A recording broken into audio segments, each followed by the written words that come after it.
now want to understand your Stoa journey and how that's evolved. I was reading that obviously business education was not the first attempt in terms of what you guys wanted to build. You guys started with kids and extracurricular activities there and wellness for teens, if I'm not wrong, right?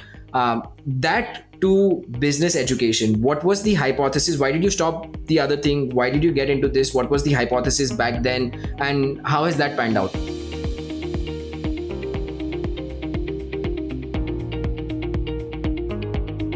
When we started, right, the first 6 months were a lot of experimentation because we started with teenager well-being because we had spent a number of years in K-12, and that still remains important part of what excites us. The problem is we never were able to make money in that space. Like so, and then this teenager well-being program, by the way, it started just after pandemic, the first wave, right? Like or around that time, and then schools moved online and coaching classes moved online, and Gupta came around and coding came around, and so instead of competing for value or like what we were trying to offer, we essentially started competing for people's screen time, right? Children's screen time, and the business was not going anywhere. But what we understood are we understand how to build online learning community, right? Like so, both those words are interesting. Like we come, not just me and Raj, but our initial team, the founding team, all of us are educators first, right? Like we have taught in our careers, all of that. So learning was something that we understood. Building community, especially I would say, give credit to Raj and some of Shelton, some of the other people. They understood how to build communities. So learning communities was something that we are passionate about. And the first sort of insight was helping this lady in Bangalore. She runs a big yoga studio, and she mentioned something very interesting. She said, Aditya, a lot of people have yoga certified trainer, they're yoga certified trainer, and they've paid a decent amount of money to earn that certification, but they don't know how to build a business. They don't know how to build their voice, brand voice. They don't know how to price their classes, how to approach group classes versus individual classes, how to, and then when we went deeper into it, our first understanding or first, framing was a lot of people need business education, but they don't need MBA. You think of Shopify store owners, you think of doctors, you think of even church leaders in US. And then we were able to identify so many personas. Oh, these people could really benefit from business education, but they're not going to park themselves for a year or two at a campus, right? But then we also realized that the larger market is in US and not in India. And we had no idea about US consumers, or like we have never been to US personally. And out of that came, like, why not just this alternative MBA, right? Like there is this huge market of anyway people who are pursuing business education. So can we create a more accessible, affordable version of the same thing, which is more practical, all the marketing material you would now see about Stoa. So that is how we landed on Stoa. The initial feels of what Stoa was, putting out in the market, and that was also when cohort-based courses was extremely hot. Was, hey, this is a cohort-based course for people who are in the startup world who want to get a business sort of role in a startup. Come here. We're going to give you the foundation that's needed to make that happen. And you started with a much smaller program. We were discussing this earlier. You started with a much smaller program. What insights led you to one? I don't think of Stoa as a cohort-based program anymore. I think of it as as you said, an alternative MBA and closing in on an MBA, right? Like alternative would be, I'm not sure, 1 year program hai. You guys are doing a lot. So MBA, right?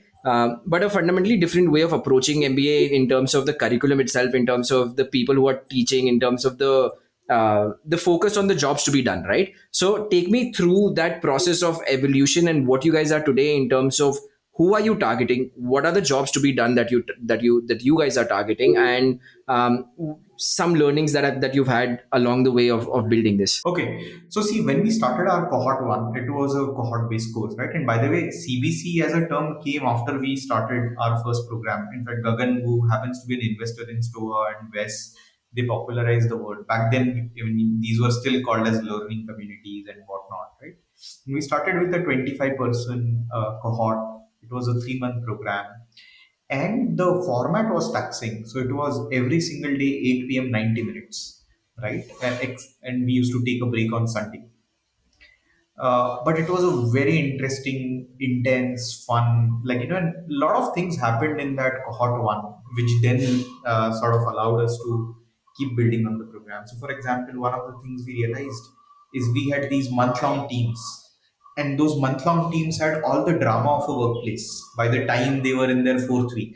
Like, there would be some conflicts, people would have very strong opinions, they would say, hey, this work is not up to the mark, so let us not submit it. So there will be those conflicts. People would be like, अरे ये मेरे idea पे काम, like, all sorts of workplace में जो जो होता है ना, वो सारा वो teams में हो रहा. And that was very interesting to us, that कि we were not intentionally manufacturing that drama, but that workplace simulation sort of happened in cohort one.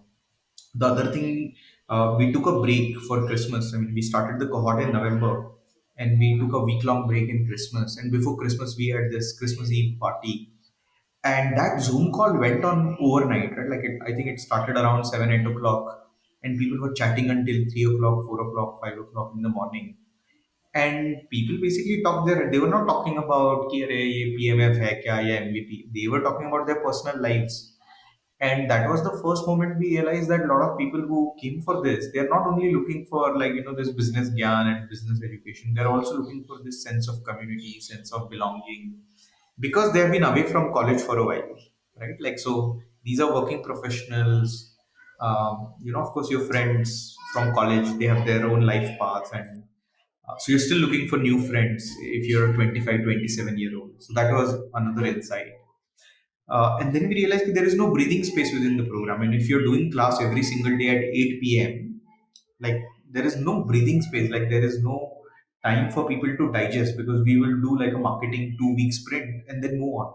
But it takes a much longer time to digest that, or what was talked about, to connect the dots, and so on and so forth. The other factor was we did this during, like, a complete lockdown, so it was easier to do the 8 p.m. class every single day. And towards the end of it, we started seeing that offices are opening up. So some people started finding it difficult to attend the 8 p.m. class because they would still be traveling back from office. This is before wave two.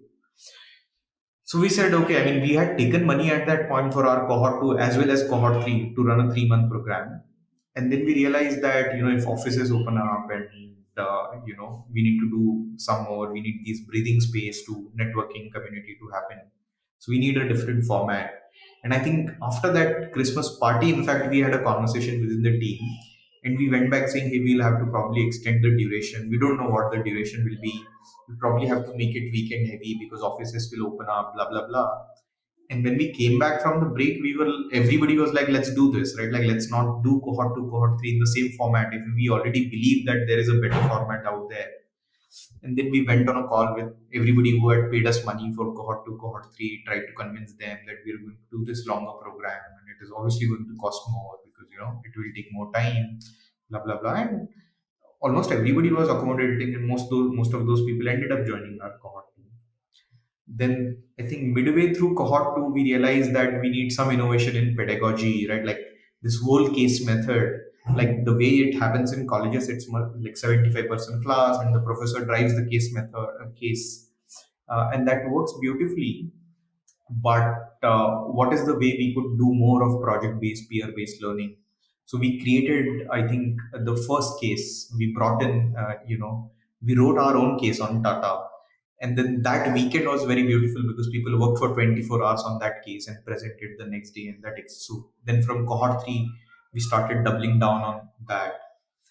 And then we went through cohort 2, 3, 4, 5, 6, 7, and along the way, kept changing, kept reiterating on the curriculum, kept making some changes. And then I think the core, finally, you mentioned we are approaching being a MBA of sorts. Now our understanding is MBA is actually a bundle of 4 different things, right? So there is learning, which is what our cohort 1 was about. There is networking and community. So cohort 2, cohort 3 were very peak on, like, getting people to talk to each other, bond with each other. So learning is there, community is there. The third is you need to crack long-term brand signal. And our insight there was you can either filter people at entry gate, and that is how you signal to the market, which is your ISB, IIM, Harvard, Stanford model. Or the other model is the CFA model, which is you filter people at the exit gate and not at the entry gate. And given our price point and given how we wanted to scale business, we have chosen the later model, and that is why the Stoa charter, where instead of restricting the access to learning and community to people who don't make it past entry gate, we are essentially saying the entry gate is going to be minimal. We will ensure that people with good vibes come in and they have good verbal skills, so that they don't affect someone else's experience. But the filtering or the branding is going to happen at the exit gate, and that is where the charter comes in. And then the fourth aspect is, of course, the career shift, right? Like people look at MBA as some sort of reset. Um, and so if you earn the charter, then we will ensure that the economic outcomes that you're looking for, we will deliver on those. And then there are certain numbers that we have sort of initially based on our existing data of last seven cohorts have proposed that if you cross level one, this is the number you could expect. If you cross level two, this is the number you can expect, etc. So Interesting. that has been the sort of journey, right? Like that, discovering what the whole MBA bundle is these four things, and then creating an alternate version of that same bundle in a different format, if you will. Interesting. And this is sort of I saw the charter and I saw the L1, L2s, and I thought that was interesting in how you were positioning it, because there is that number that you were talking about, the salary number, on what you can expect out of it, right? Which is you sort of putting yourself out there by saying that, hey, the people who get to this level that we certify are this level. We are saying that you're going to get this, and obviously if that doesn't happen in large scale, you're going to be called out for that. So I think that's in some way going back to that. Are the economic incentives aligned, right? It might not be that you're going to make more money if they make that kind of money, but at least your reputation is now on the line by saying that, hey, these people should be getting this much money. That's what we've trained them for. In this entire process, did you have to change your positioning? I obviously had to change your positioning from cohort to now what it is today. But has it come to a point where you have to actively look at what's the MBA landscape in India, right? And you very early on in the conversation you were talking about कि 10,000 students तो हैं जो वो package ले जाते हैं, लेकिन जो बचे हुए what are these people doing? How are they getting the 5-7 lakh and the tier 2 MBAs? Are you actively going and positioning that, hey, I might not be an IIM or an ISB, but everything else I probably better outcome, probably better suited for your needs, probably more in tune with the times today, and the kind of jobs that you want to do? Are you attacking that market? How are you positioning yourself in that MBA landscape now? So let me talk about the consumer persona, because that Yeah, was one of your questions, exactly. right? Yeah.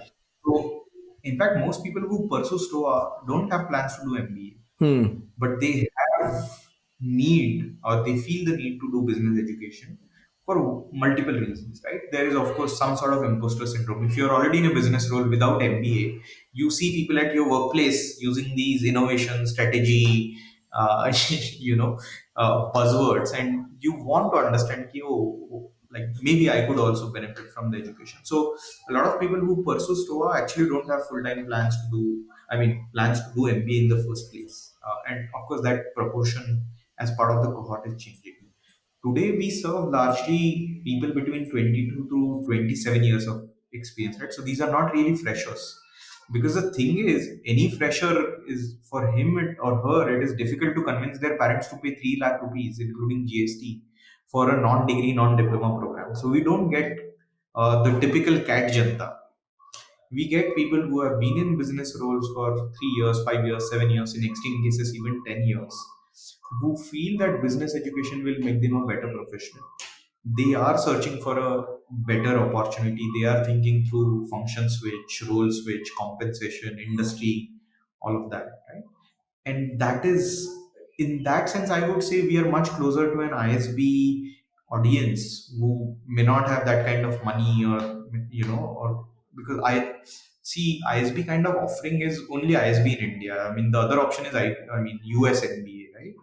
And that audience is huge, by the way. There are some 6-7 million people in that age group, 24 to 32, who are in business roles and who don't have MBA. So it's just in India, I think that number is somewhere close to 50, 60 lakhs. Interesting so it's not necessarily saying जिसको MBA करना है जो potentially tier two जाता मैं उसको लेके आता हूँ इट्स सेइंग दैट जिसको टीयर वन जाना था convincing them that you probably don't need to spend that kind of money to get to the outcome that you want to, right? Some people obviously have a certain outcome from an ISB or an IIM, but most people might not have the same outcomes, and targeting those people and saying that, hey, this might be a better fit for you. Yeah, so I mean, people have their own constraints, right? Yeah. Like, not everybody can afford to take a break. They might have family Hmm. responsibilities, blah blah blah. So there are multiple constraints. I mean, it's not. I don't think like today somebody who is really hell bent on going to IIM, ABC or ISB is Obviously. going to come to Yeah. us, right? Like, and we are fine with that. Over long term, of course, it is our goal to co-op tier two MBAs. I mean, charter and one of the design considerations while doing the charter was, hey, like if somebody is going to, let's say you mentioned I am a Rohtak or I am Sambalpur, and they feel that I'm not going to get the right career opportunities out of my MBA. However, I'm doing it from an IIM and all of that. Maybe in my second year, I will pursue the charter. Right? Like it's Hmm. totally fine. Right? Like so, in that sense, we are not don't want. We'll see how it plays out. To be very honest. Uh, It's not exclusionary, right? Like the system is not. It's not that if you've done an MBA, you're not welcome here or whatever. In fact, we have had people who have done MBA from Oxford, from XLRI, go through the program and find value in the programming, right? Like, and these were decently senior people. So that also gave us confidence that like this practitioner-led, more startup-oriented kind of thing might be of value because especially people who are on the higher spectrum of experience, their mindset is I want to stay relevant. Hmm. Like, imagine you got out of college and you joined a very traditional company or industry and you are there 7, 10 years and now you're suddenly feeling, oh, you're reading in newspapers about Flipkart, Amazon and whatnot. And you're like, "Arey, how can I stay relevant? Right? Like, and then in that case, see, Stoa, I think, in our finance class, people talk about this options thing, right?